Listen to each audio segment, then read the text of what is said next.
Back in October, MrBeast launched his own cartoon series called MrBeast Lab, based on the world of the MrBeast Lab toys. Originally, it released with the first 2 episodes of the series, and it was something that we took a look at here on the channel, but now, as of today, the final episode of MrBeast Lab has come out, episode 10. So now that it is over, we can take a look at the series in full, having the full big picture from start to finish and see if this lab experiment was successful, or if it was all done in the motives of purely selling toys and pushing the MrBeast Lab brand. Hey MrBeast, I'm gonna need some more chocolate, please. It'll really upset my partner and her sisters if you don't. They love it. Cut to MrBeast showing up in a helicopter dropping a briefcase full of chocolate.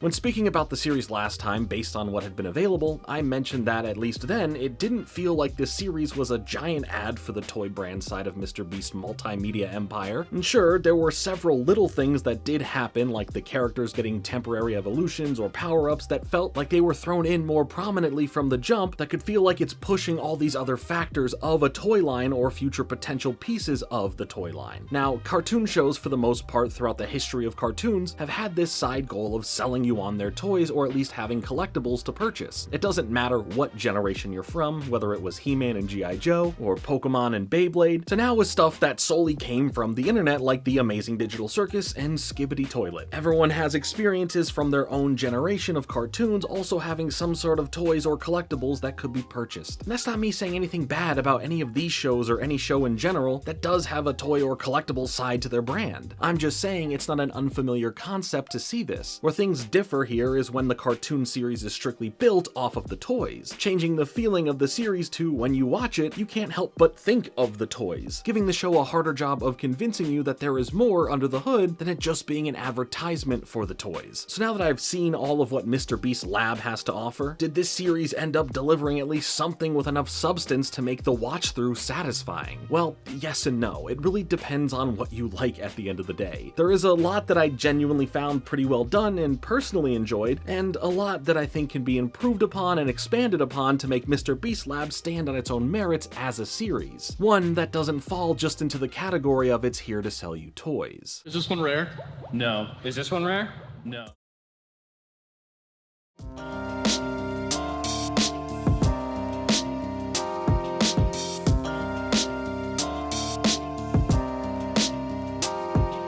When it comes to the series telling a complete story, does it really give you something to take away? Whether that be you just having a fun time or wanting more of it, or even wanting more from it. Story-wise, we start off the series with MrBeast himself, as he is in his 100 level lab of creations that he has made, having them all as this ultimate defense in fighting these shadow creatures that are attacking their world. Once the shadow creatures, who are known as the Shroud, end up capturing Jimmy and start messing up the lab throughout its many levels, we end up following Panthar, who leads a mission to help save MrBeast, the lab, and possibly the world, as he then meets other creatures that become allies on his journey. That's the basic premise we follow from the start, but from there, does it all equal out into a fully coherent piece of media in the end? Each episode of the series is only about 3 minutes long, so with 10 episodes in total, we really get a season of a series that comes out to about 30 minutes in length. I try to look at this as more of a pilot when all of the parts come together, something that can be used as a proof of concept if this series were to be turned into something larger. But the problem in viewing the series as essentially one full episode of a cartoon is that the pacing is all over the place. Because the series is designed as these 3-minute extremely short form episodes, each episode tries to pack a whole bunch of stuff into each one. I brought this up before in the last video that it already felt like the series was too fast-paced, pushing a lot of action and a lot of jokes all of the time. That same feeling can be applied to the rest of the series, where things feel like there is just non-stop stuff happening. But I was more surprised that the non-stop factor pushed way more into the comedy side of things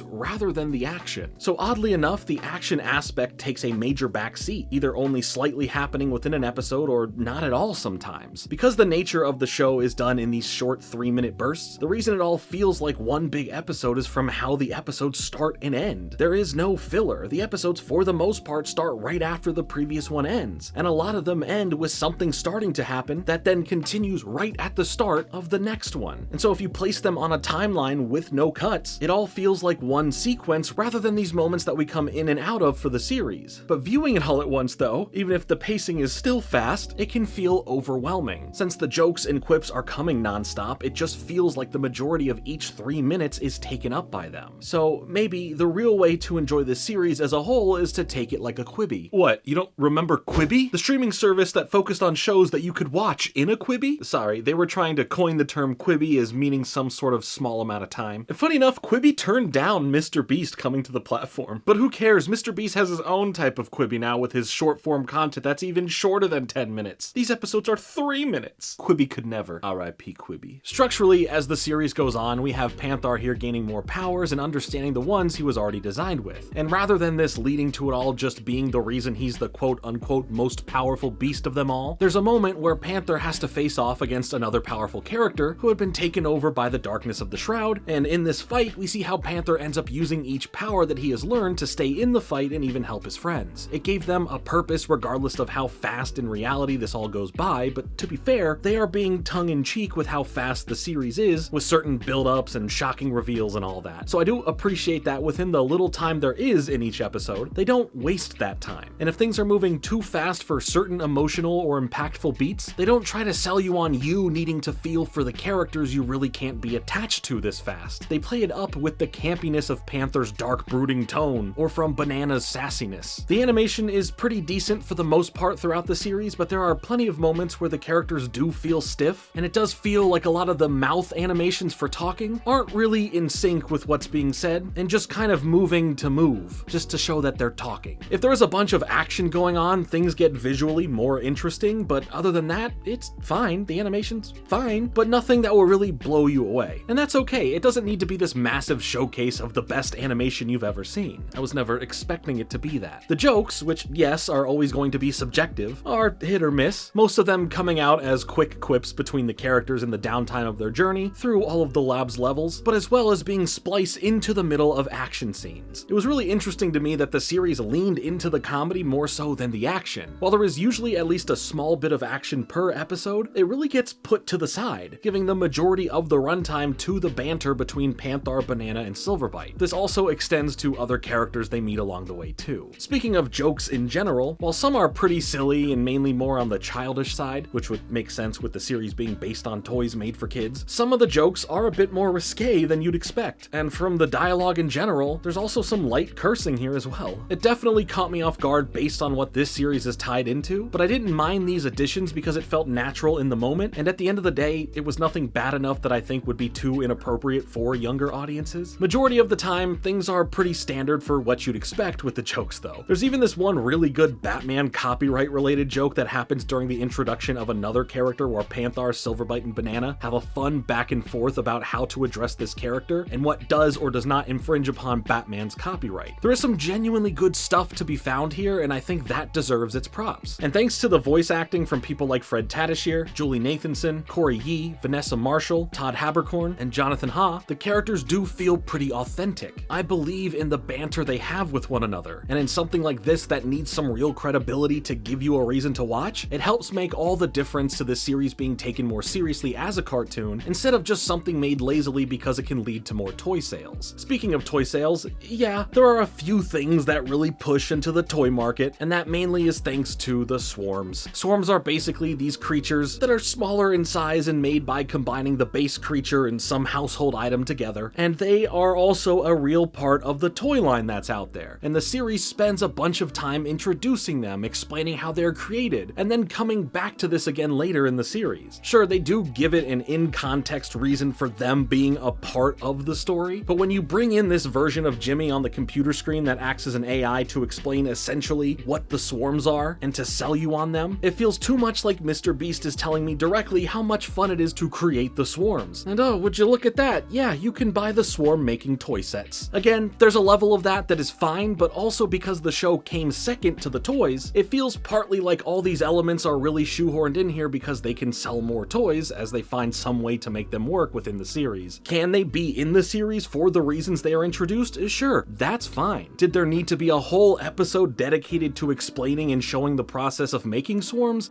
No, I don't think it needed this much dedicated time.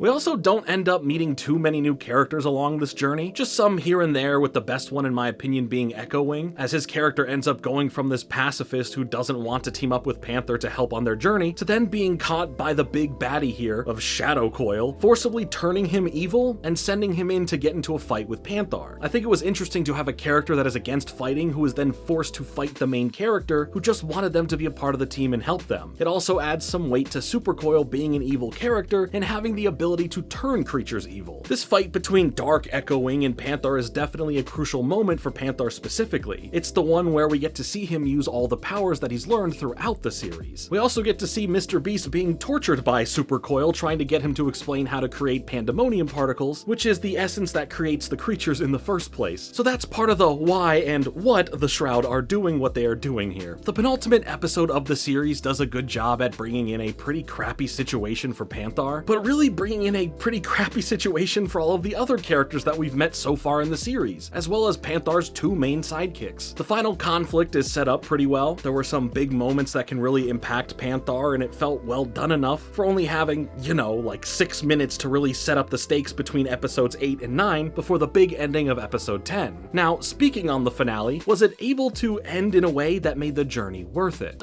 Well, it's weird. The big finale really isn't so big in substance, but rather it's big in setting up something else. From the build-up of the previous episodes, we get a bit of a twist that kind of takes away this big battle, then it half undoes some of the other things that had just happened in the previous episodes, with us then also getting more friends of MrBeast popping up like Nolan and Chandler. But that's not even it, as there is then another big twist that changes the perception of what's even been important or not this entire time. So while this potentially sets up a larger season 2 that isn't as focused on the lab, maybe, it doesn't end up giving you a satisfying conclusion to the journey that we had. It feels like for the sake of the big twist that what we built up to didn't really matter in the end, leaving you feeling more like all these episodes were wasting time for the most part just to get to the end reveal. So there are several plot points left unanswered, which is fine for the sake of carrying them over into the next season, but when there is so much left up in the air and then you drop a big twist that changes the direction of where the story in general could be going in the future, it doesn't feel too good as a viewer. It doesn't even matter if the big twist is cool or not, if you like it or not. It just makes the previous 9.5 episodes feel less important. I don't know, I feel that could have been done a bit better. There's definitely a way to do the twist and have a satisfying ending to this season, but I feel like all of these things are just pushed into what we'll get if a season 2 does happen. Based on this episode just being titled Season 1 Finale, I'm guessing the plan is for a Season 2 to come about in some shape or form, but as far as the ending episode of this series goes, it's a bit of a letdown in a lot of ways. Again, sure, other things introduced right at the end seem interesting for the next season, but at face value, I think this wasn't a great way to end the first season. We get robbed of a lot here in favor of just teasing what's coming next and just disregarding a lot of other stuff that mattered to the other episodes. Hey, sorry, I didn't mean to scare you there, but now that I got your attention, can I tell you about my code, which is Fringe, that you can use for 10% off at GamerSupps anytime you purchase. You probably hear me say this all the time, but it helps support the channel. Thank you to everyone who uses my code,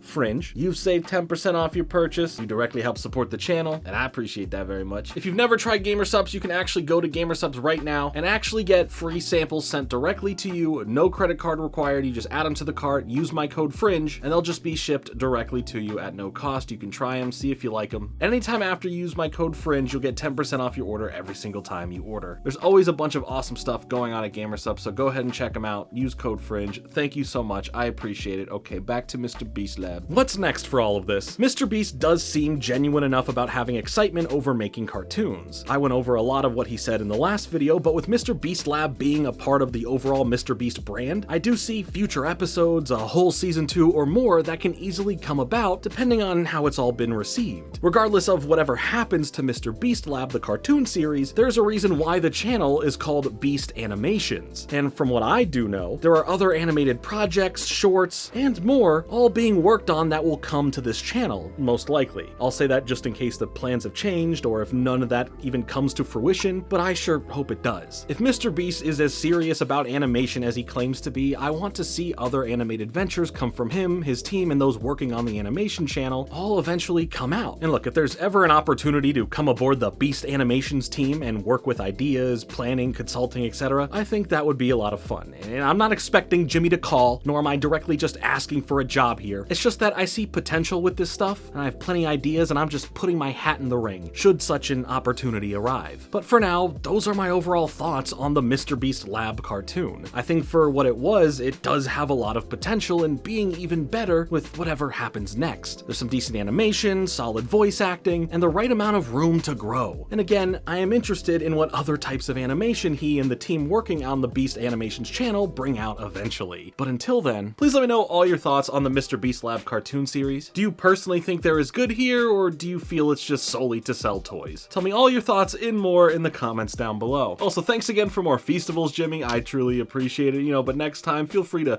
I don't know, pay me in something like money or like a job at Beast Animations. That's just a thought. I'm just putting it out there, but there's no pressure. Jordan Fringe was not paid by Jimmy Beast to speak about his cartoon. No financial transaction through chocolate money, a promise job, or anything else took place. For legal reasons, Jordan is completely joking, even though his totally real team of lawyers have advised him not to. Thank you to my Patreon members who help support these videos getting made. It means the world to me, and I appreciate you all so much. Consider becoming a member for $5 a month to help support these videos getting made and getting access to some fun extras, as well as being involved more directly in the video topics themselves. Also, make sure to check out and follow me on Spotify for audio-only versions of these videos for when you're on the go or on a long drive. But thank you all so much for watching, and before you go, make sure to leave a like on this video and to subscribe for more videos like this coming soon. But until then, I've been Jordan Fringe. Later.